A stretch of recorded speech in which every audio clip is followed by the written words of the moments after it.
Today's math lesson is nice and short. You are going to need some linking cubes, or if you want, you could use some counters. We're going to work on lesson 22.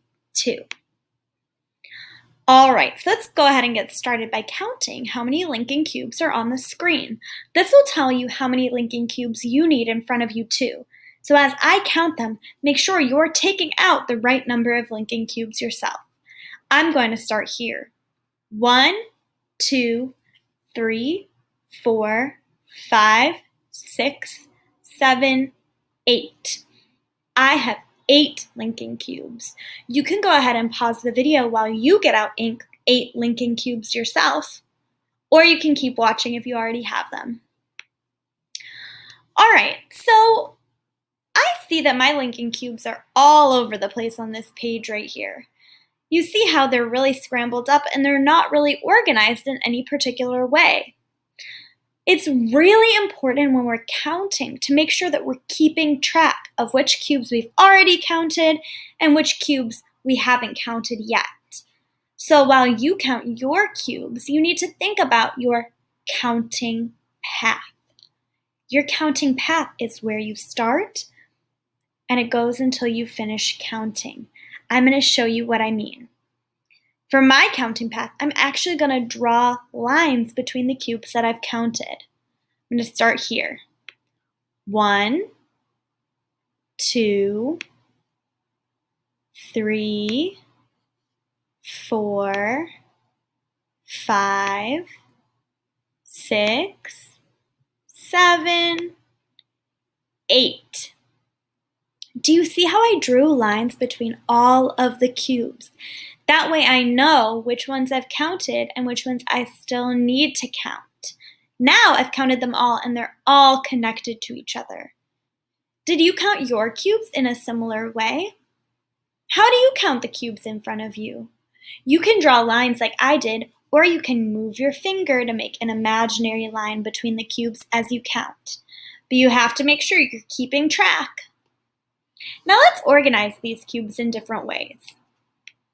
I can always organize my cubes like this, like we did last time. 1, 2, 3, 4, 5, 6, 7, 8. So it's 8 cubes. A group of 5 and a group of 3 makes 8. I can count my cubes like this too. 1, 2, 3, 4, 5, 6, 7, 8. Again, I have 5 on top and 3 on the bottom, and I know that that gives me 8 cubes. But what if I made them in a circle? If I were going to count my cubes in a circle, where should I start and where should I end? How could we keep track of the ones that we've already counted? Why don't you pause the video and say what your strategy would be to count these cubes on the screen?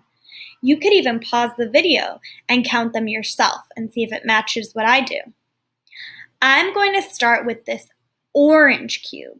And then when I go around, I'll know I'm done counting when I get to my orange cube again. Let's try it. 1, 2, 3, 4, 5, 6, 7, 8. 8 cubes. And I know I was finished counting because the next cube was orange. Here's my number 8. We haven't practiced writing our number 8 yet, so we're going to go ahead and do a little practice. This is our rhyme for this number. It says, make an S and do not stop.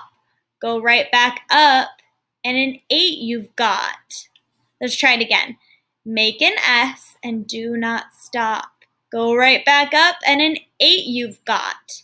You can go ahead and write an 8 in the sky. You can go ahead and write an 8 on your table using your finger.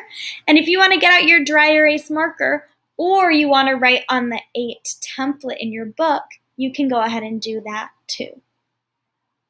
Okay, let's go ahead and look at our problem set for today. Our problem set says, Lesson 22 problem set. Draw a counting path with a line to show the order in which you counted. Write the total number. Circle a group of 5 in each set. I'm not going to walk you through this problem set because I want us all to have different patterns when we come together. Make sure as you're counting the number, you're drawing a line to connect these dots and these shapes. You're going to write the number that you have in these squares down here. Our bottom part says color 8 circles, color 8 circles. So you can do that too. Remember to upload your problem set onto Seesaw and come prepared to talk about it with myself or Mr. Malcolm. Great job, kindergarten.